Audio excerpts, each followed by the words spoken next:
They were the internet's inspirational family, the perfect black love story. With every post, every smile, they embodied the kind of relationship people only dream of. They seemed untouchable, their connection unbreakable. But what happens when that perfect image shatters? When the seemingly flawless man you trust most becomes the very one who destroys you, and you don't even see it coming? How does a love that felt safe become the most dangerous place on earth? What happens when the person you turn to for comfort is the one who secretly betrayed you? It's a twisted truth, one that no one could have imagined. But here it is, unfolding in ways that will haunt you long after you hear the details. Before we dive into this devastating case, make sure to like this video and subscribe for more chilling tales of love, deception, and hidden darkness. Zariyah Monet Wiggins wasn't just an influencer, she was a force. With a fierce, unapologetic presence, she broke barriers and reshaped the narrative around mental health and healing. A survivor at her core, Zariyah had faced trauma head-on and emerged stronger, pouring her pain into a platform that became a lifeline for many. Her journey wasn't just about surviving. It was about thriving in the face of unimaginable hardship. She had survived a brutal assault during her college years, a painful chapter that remained unsolved but ignited her advocacy work. With each vulnerable post, podcast episode, and book, Zariyah's voice became a beacon for those struggling to find their own strength. She was the definition of resilience. Her advocacy was her soul's work, but it was the way she made others feel seen and heard that earned her millions of followers. Her bold, Afrocentric fashion, motivational videos that pushed boundaries, and unapologetic takes on faith and feminism became her signature. She was a symbol of empowerment for many, particularly Black women, who saw in her a reflection of their own struggles and triumphs. Her marriage to Dr. Kendrick Elijah Wiggins, her God's reward after the storm, was the jewel in her crown. Kendrick, a trauma surgeon with an impeccable reputation, was more than just a successful doctor. He was a mentor to countless young people and a devout figure in his church community. His intellect, charisma, and compassion made him the perfect counterpart to Zariyah's fiery passion. They met during a panel discussion on Black healthcare access, their conversation sparking immediate chemistry. It wasn't the flashy whirlwind romance of Hollywood. Instead, their love grew in quiet, intentional moments, coffee shop dates, exchanging books, long nights discussing their dreams and the world around them.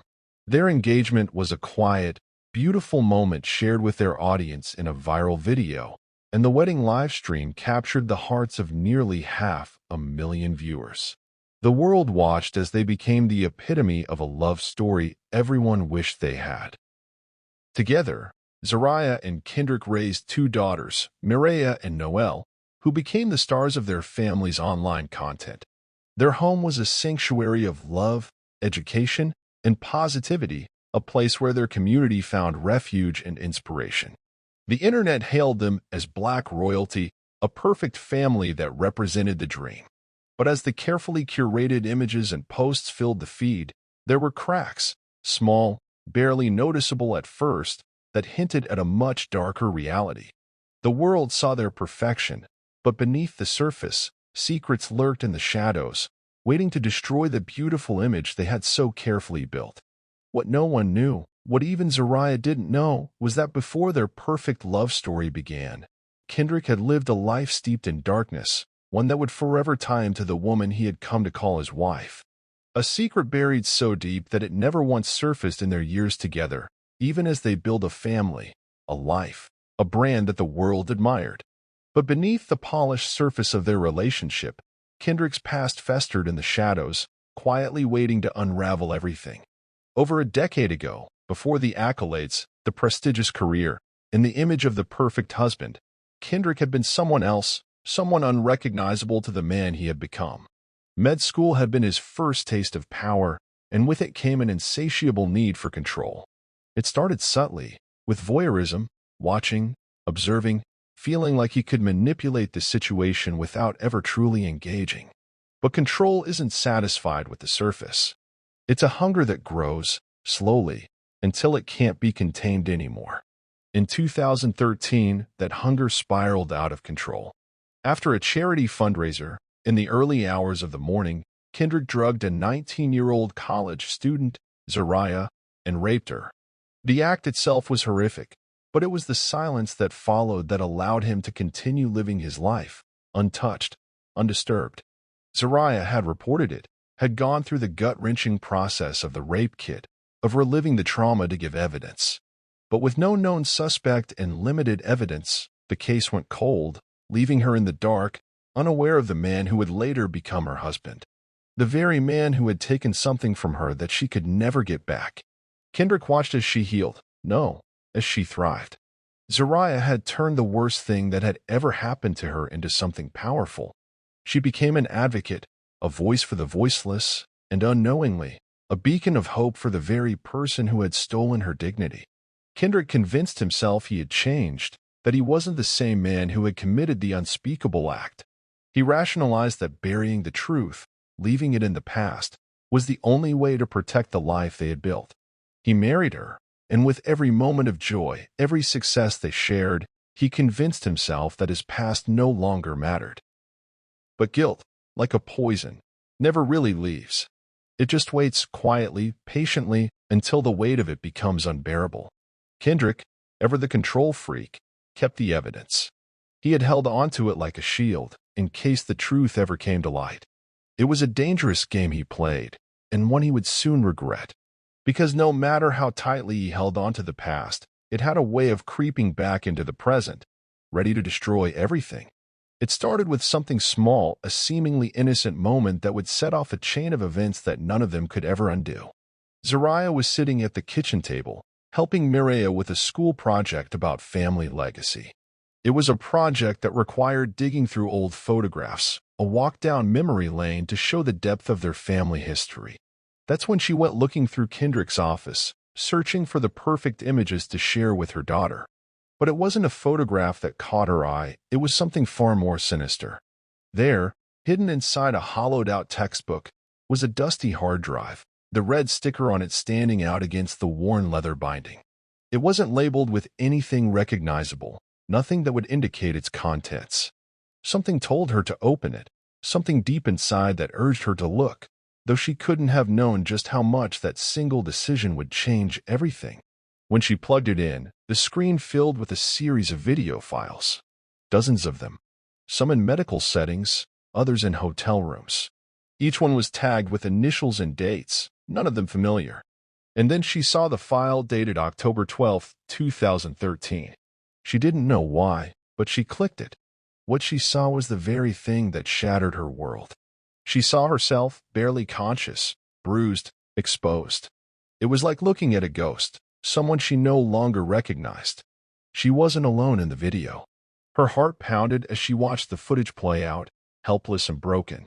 And then, as if the world had tilted and spun out of control, she saw him, the man she loved, the man she had married, the father of her children.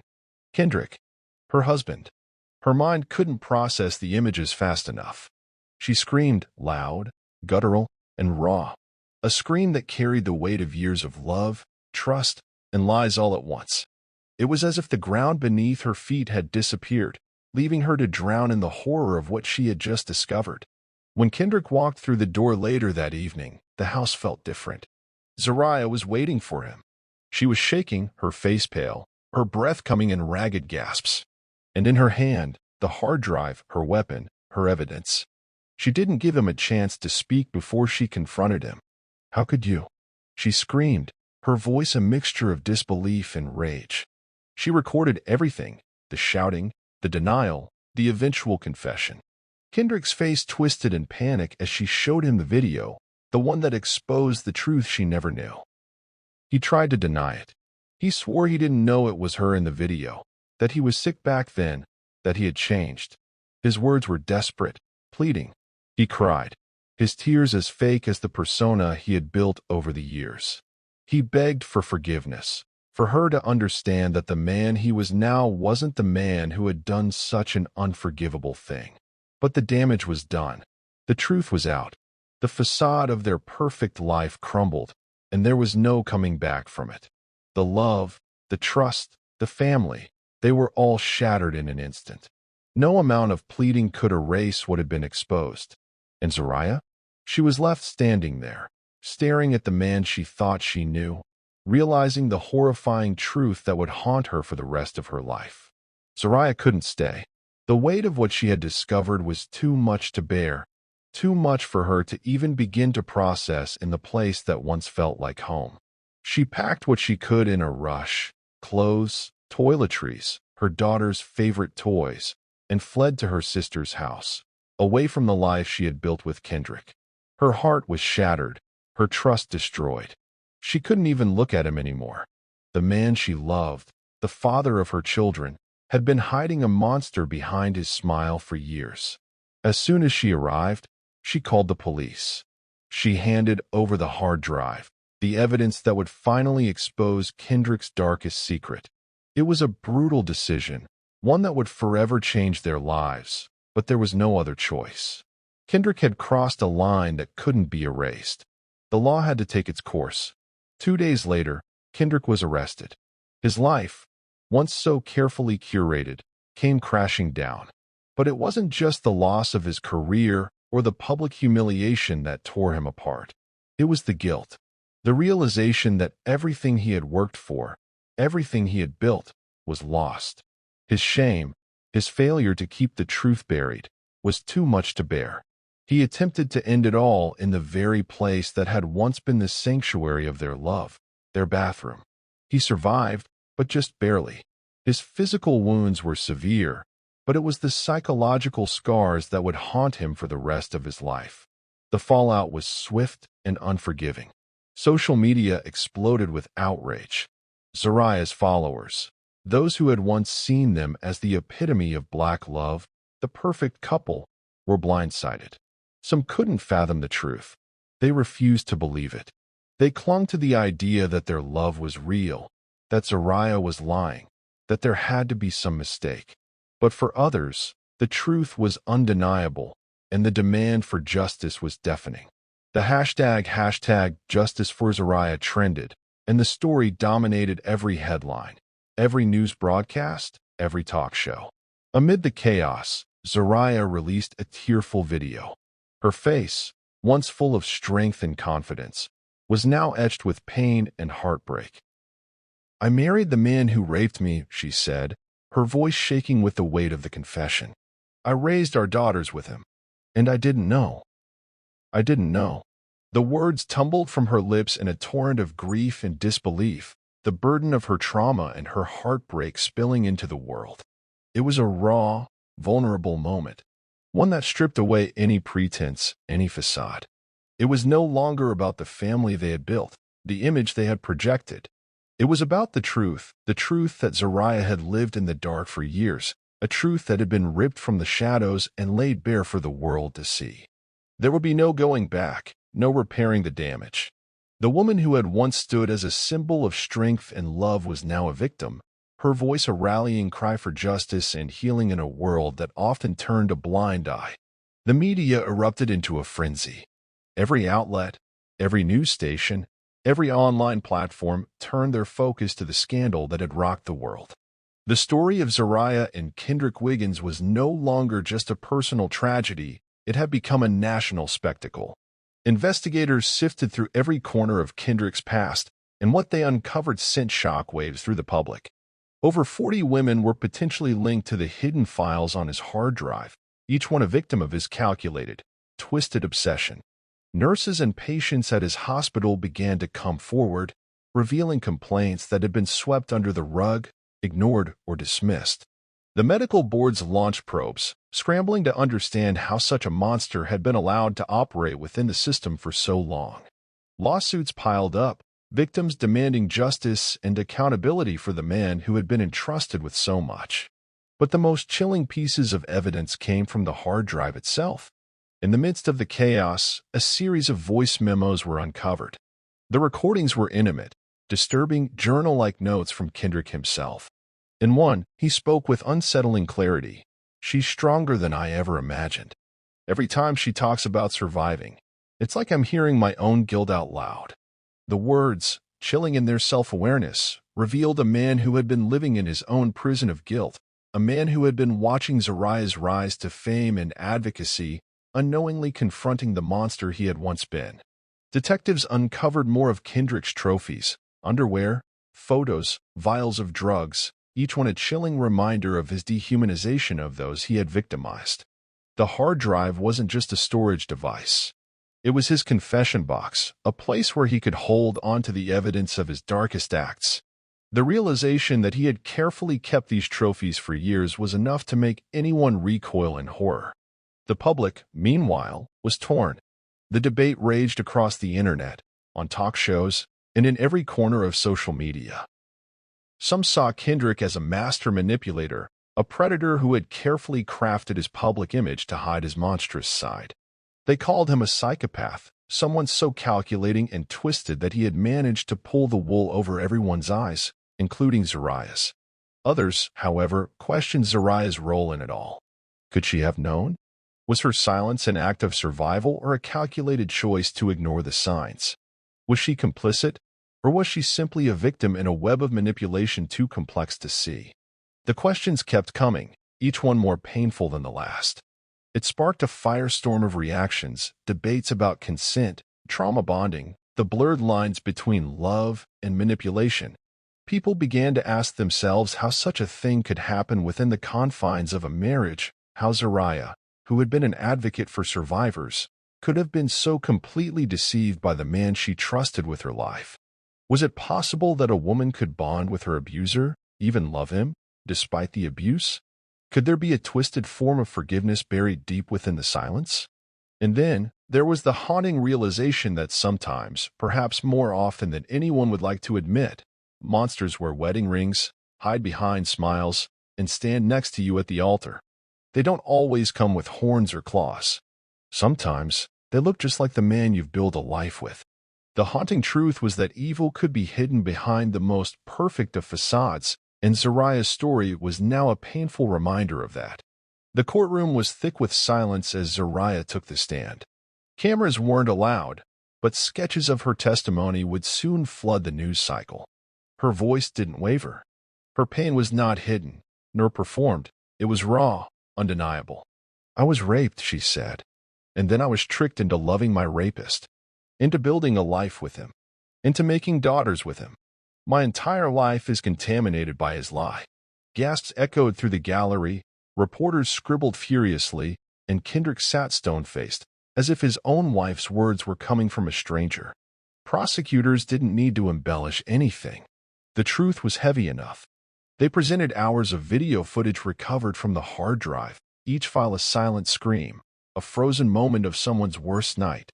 There were photos, vials, clothing, timestamps, logs. More than 40 women's names were introduced throughout the proceedings. Some testified behind screens. Some wept openly. Some stood defiantly, recounting the moment their bodies were taken from them. The prosecution made it clear this wasn't a man with a single secret. This was a predator with a pattern, a method, a history. The defense tried desperately to claim that Kendrick was mentally ill, that childhood trauma and unchecked compulsions had driven him to dissociation and darkness. But nothing could explain away the cold precision, the archiving, the trophies. The jury didn't take long. The evidence was suffocating. Kendrick Wiggins was convicted on 38 counts of rape, 19 counts of illegal recording, and 11 counts of aggravated sexual assault. On March 19, 2025, in front of the very community he once served as a doctor, he was sentenced to 14 consecutive life sentences without the possibility of parole. The judge's final words cut through the room like a blade. "You were a doctor, sworn to do no harm. You did the exact opposite, while playing the role of a loving husband and father. May you never see freedom again." As Kendrick was escorted out in chains, Zariyah didn't look at him. She held her daughter's hands tightly, tears falling in silence. They had already begun the process of legally changing their last names. They didn't want any part of him left behind, not even syllables. Zariyah quietly disappeared from social media. Her once carefully curated feed, a collage of love, family, and career, remained frozen in time. She enrolled in intensive trauma therapy, attending sessions multiple times a week. And slowly, deliberately, she began writing. Every memory, every moment, every betrayal. The memoir wasn't just for the public, it was for her. A reclamation, a purging. In private, she grieved not only for what she'd lost, but for what she'd unknowingly lived. The man she thought she knew had never existed. And now, with the truth laid bare, Zariyah began the long, painful work of building a life unpoisoned by a shadow. This case is one of the most disturbing examples of hidden evil. The narrator's voice settles into a quiet, reflective tone. Not because the violence was loud, but because it was hidden in plain sight. Because it wore the face of a husband. Because it tucked children into bed, posed for anniversary photos, donated to charities, and said, "I love you," every night. Zariyah Wiggins's story isn't just about the trauma of rape. It's about the horror of realizing that the life you built, every smile, every plan, every memory, was born from a lie so profound it rewrites your very identity. Love should never come at the expense of truth. In silence, survival. And when the truth clawed its way to the surface, she stood up. She screamed back. And she burned the illusion to the ground. The voice shifts, inviting contemplation. Could this tragedy have been avoided if Kendrick had confessed before their marriage? If he'd faced his crimes before they became a foundation for more? Or was his secret always going to end in destruction, no matter the timing? And what does it say about us, as a society, when women are forced to grieve the person who hurt them, while also grieving the person they thought they knew? In the court of public opinion, judgments come fast. But healing? Healing is slow. Justice is not just a sentence handed down in a courtroom. It's a lifelong journey for survivors, for their families, for the communities that once idolized a monster in a white coat. And as we dissect the headlines, let's not forget, Zariyah didn't just survive a rape. She survived a marriage with her rapist. She survived love turned to ash. A final pause. If this story shocked you, if it made your stomach turn or your heart ache, like and subscribe for more true crime stories that expose the darkest intersections of love, betrayal, and the secrets that ruin lives. Because behind every headline, there's a heartbeat, a victim, a survivor, and sometimes a warning.